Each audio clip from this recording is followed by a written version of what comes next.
In a remote village cradled by the jagged peaks of the Himalayas, there lived a young woman named Tara. She was no ordinary villager. Tara dreamed of weaving a tapestry so magnificent it would tell the story of her people's resilience, their joys, and their struggles. A masterpiece that would inspire generations. But in a place where survival demanded every ounce of energy, her dream was dismissed as a fanciful whim. The rocky soil barely yielded crops. The winters were brutal, and the villagers had little time for dreams beyond filling their bellies. Tara's family was poor, their home a crumbling shack battered by icy winds. Her father, a shepherd, and her mother, a farmer, toiled endlessly, yet they could barely afford thread, let alone the vibrant dyes Tara envisioned for her tapestry. "Weave clothes to keep us warm, not dreams to waste your time," her father would grumble. The villagers echoed his sentiments, calling her vision foolish. "A tapestry in this barren land? You'll starve before it's done," they scoffed. But Tara's spirit was unyielding as the mountains around her. She saw beauty in the rugged cliffs, in the fleeting blooms that dared to grow between rocks, and in the stories whispered by the elders around flickering fires.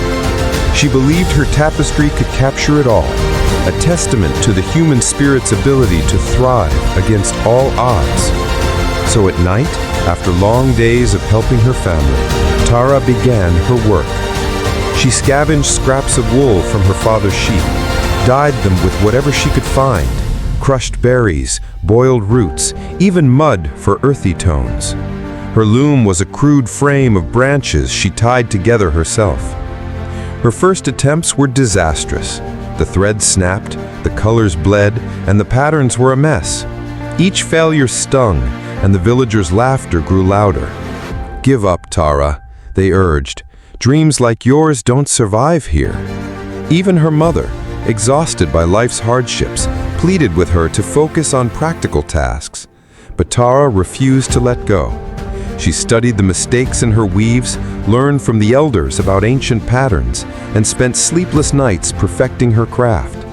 She believed that every broken thread was a lesson, every failed design a step closer to her goal. Years passed. Tara's hands grew calloused, her eyes weary from working by candlelight. She faced setbacks that would have broken most people. A storm destroyed her loom one winter, forcing her to rebuild it. A drought left her family so poor, she nearly sold her precious threads to buy food.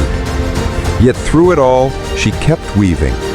She wove stories of the mountains, their strength, their silence, their secrets. She wove the laughter of children playing in the snow, the grief of lost loved ones, and the hope that flickered in the village's darkest moments.